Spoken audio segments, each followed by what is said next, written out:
Hey everybody, just wanted to do a quick prophecy update. I've been out of pocket on vacation and a lot has happened since I've been gone, so I wanted to do a quick update.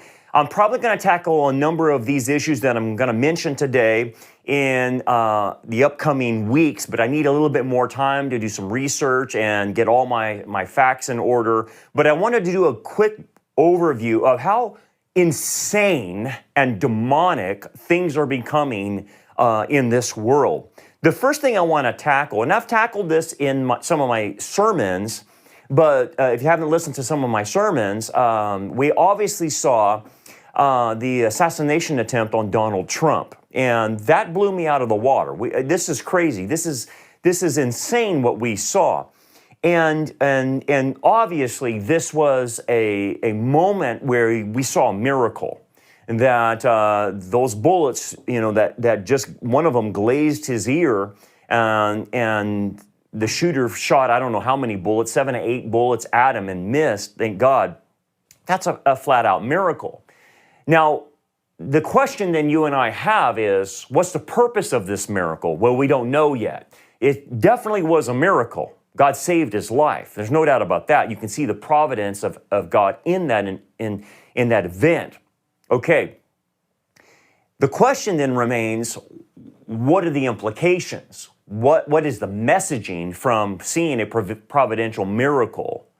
And that's what we have to follow, and that's what we're going to have to see flush out in the days ahead. Does that mean that was a warning to America that you're that close away from falling off the edge? If you don't get this figured out and get back to Judeo-Christian ethics? I don't know. We'll see. So we're going to have to see that play out. But one of the things I want to bring to bear in mind is, and I'm going to take a little bit more time in another upcoming prophecy broadcast where I actually go through what the Secret Service did, because look, what the Secret Service did, I think everybody needs to be aware that it's one thing to get one thing wrong. It's another thing to get like 7 or 8 or 12 different things wrong as far as the Secret Service is concerned.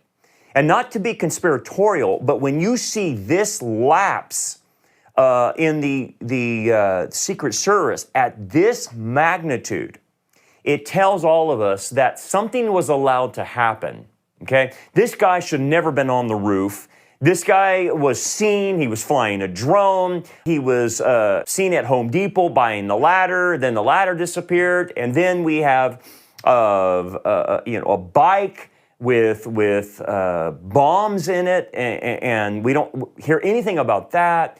How was he able to get on the top of a roof? They saw him, they didn't report him. How did this happen? And again, we've seen the lawfare against Donald Trump, and we've seen now an assassination attempt. And these people are willing to take people out. You've seen the deep state. You've seen the bureaucracy. You've seen Leviathan, okay? It had to show itself. And again, it's not that Trump is a saint or is going to save the country or anything like that. It's what Trump stands in the way of, right? It's the fact that he's not a globalist, and that and he stands in the way of the globalist agenda. That's what you have to understand. So a lot of Christians are getting wrapped up in Trump's personal life. I could care less about his personal life. That's not what it's at stake.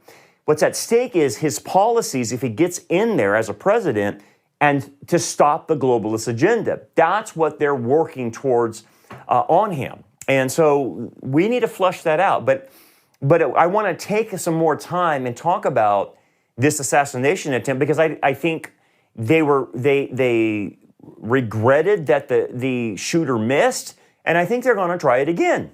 They're going to do everything they can to keep this guy out of becoming president of the United States. So there's a lot to watch there. And then obviously what we saw is the cabal that controls Joe Biden told Joe Biden to step down because they couldn't hide him anymore. And then in his place put Kamala, which they didn't want to run, but they are forced to run. And so now Kamala's the golden child, even though she's the most radical individual that could ever imagine being put in that spot. But again, That's more of the cabal. I'll talk about that later in upcoming prophecy updates. Now I want to pivot to what's even going on in the church. And I'm going to take another full prophecy update on what John Rich, this musician, I think he's out of Nashville, spouted off on Tucker Carlson's program. And this John Rich is a Christian. He claims to be a Christian. And anyway, took a full frontal attack on the rapture and took a full frontal attack on John Darby and full frontal attack on the majority of evangelicals. And we've seen this with Eric Metaxas, and now we're seeing this with this musician. I'm going to unpack this because there's a lot that this guy said on Tucker Carlson, and unfortunately, this guy doesn't know what he's talking about. I hate when musicians decide they're going to be a theologian and jump out of their category into a subject area which they know nothing of, because it is obvious that this John Rich doesn't get it. He doesn't know church history. He doesn't know theology. And he must have read a book out there or watched a video out there, and now he's an expert on theology. So I'm going to take this apart, and I'm going to unpack it and unpack the claims that he made, which have no basis in history. And we're going to talk about this because what we're seeing now is that there's an element in Christianity that's attacking the rapture, attacking dispensationalism, which is a proper way of hermeneutically interpreting the scripture, and then at the same time he attacks those doctrines, shows his true colors of saying that John Darby was connected to some Zionist movement. And then Tucker responds by saying, yeah, that explains a lot of the problems today in Israel, which Tucker has already come out with his anti-Semitism. So we're seeing a lot of conservatives come out with their anti-Semitism. So this John Rich feeds right into it, saying Darby was attached to the Rothschilds and there was money being funneled through him. And it's like, dude, are you out of your stinking mind? Where are you getting this? Are you just making this up out of whole cloth? And again, this is more of what we should expect in the end times. People coming up with fables and stories that have no historical basis. They just make stuff up. And then they go on a program like Tucker Carlson and spew this anti-Semitic venom. And so we already know Tucker's that way. And now apparently this John Rich is that way because that's called the blood libel. When you make stuff up and you aim at the Jewish people. And by the way, when you attack dispensationalism, you attack the rapture, and you say the church is going to go through the tribulation or whatever, that is a form of replacement theology. And replacement theology is anti-Semitic at its core. So I can already tell you, when I unpack this, it's not going to be pretty when I'm done. But we have these jokers like John Rich, Tucker Carlson, and now that segues into another anti-Semite, Candace Owens, who continues to show her true colors every time she opens her stupid mouth. She is nothing but an anti-Semite. She dismissed Joseph Mengele doing these bizarre experiments as, well, that was just propaganda, as if they didn't happen. Hey, Candace Owens, check history. Joseph Mengele did the worst of the worst to Jewish people. And you're going to dismiss that? And then she said Israel's committing genocide over there. Look, I've been on the ground in Israel 3 different times. There's no genocide happening. I don't know where she's getting this from, the left-wing media, or is it just her not liking the Jews? Because where would you come up with that? They're not committing genocide. I'll tackle that. And then she minimized the Holocaust. Why don't she go all the way and deny the Holocaust even happened? If you're going to minimize anything that went on in the Holocaust, that tells me you have a motivation that is anti-Semitic. And now we're not just seeing anti-Semitism on the left, we're seeing it on the right. And like I said before, the true north is, what is your position theologically on Israel? The land belongs to Israel. The people deserve the right to live and defend themselves. And now we have people in the conservative area going anti-Israel, like Tucker Carlson, like Candace Owens, and this musician that doesn't know theology, John Rich. We'll talk about that later on. The last thing I want to talk about is the blasphemy that happened at the Olympics. The Olympics, whoever organized it, decided, you know what, we're not just going to simply shove wokeism down people's throat. We're going to also blaspheme God and attack Christianity and attack 2 billion people on the planet, because that's what they did. And that's at the heart of demonology, the Satanology. It's not them just promoting it, it's them attacking. And so we saw some of the worst optics we could possibly imagine in the Olympics.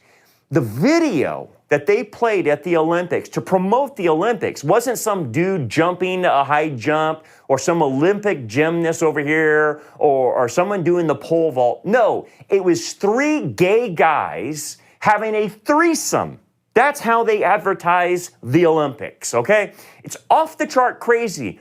And then on the top of that, they had a drag queen, transvestite, carry the flame, the torch of the Olympics, which was crazy, right? Promoting this intersectionality.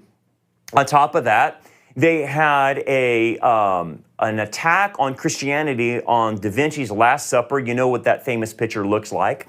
And so what they did is portray that in all their transvestite, transgenderism, and basically mocking Christ with an obese woman and other transvestites portraying the disciples and Christ. It was absolutely insane, absolutely insane. These people are so demonic. Not only that, they had this guy that was painted blue, and I know it's in reference to a famous painting of them having just simply an orgy and just a hedonistic party. So they had this guy with the whole fruit stand and you know all the food you could want, basically celebrating hedonism, celebrating paganry, right? And then on top of that, there's always a golden calf. Now I know what Europeans say. Well, that's our symbol and of how Europe was founded, of a bull. Zeus took on the form of a bull and had sex with a woman. And so that's why in Brussels, you have a woman riding the beast, riding a bull. And so everywhere they go, they have a golden calf. So I find it ironic, or at least I should say par for the course, that you're going to blaspheme God, you're going to denigrate Christians, and then you're going to have the golden calf that you celebrate, along with your little pagan things. Anyway, I'm going to take that apart in an upcoming prophecy update, but this is the stuff that's going on. This stuff is off the chart as far as prophecy is concerned. I cannot believe we're seeing what we're seeing. But again, when people always ask, what did you think the end times would look like? It looks exactly like this. So more to come. I'm going to take all of these apart and probably do an hour-long thing on each one of them because it's so demonic, so crazy. And so how are we as Christians supposed to respond to all of this? I'll tackle that, especially the anti-Semitism. But let me say this. We have to push back. Christ said, when you're verbally insulted, we turn the other cheek. Okay, so we don't respond in kind verbally. But I do have the ability to speak the truth. And right now, we have to speak the truth to this demonic deception that's going on in the world. And so we have a job to do. We can't sit on our hands and just let evil do whatever it wants to do. You have to push back. And the way to push back is give people the truth. And push back, and you're going to have to do it in your family, you're going to do it with your friends, you have to do it with your neighbors, and set the record straight. And unfortunately, you may not be liked because of it, but that's what our responsibility is. So anyway, we'll tackle these issues coming up in future prophecy updates. Anyway, God bless you. We'll see you next time.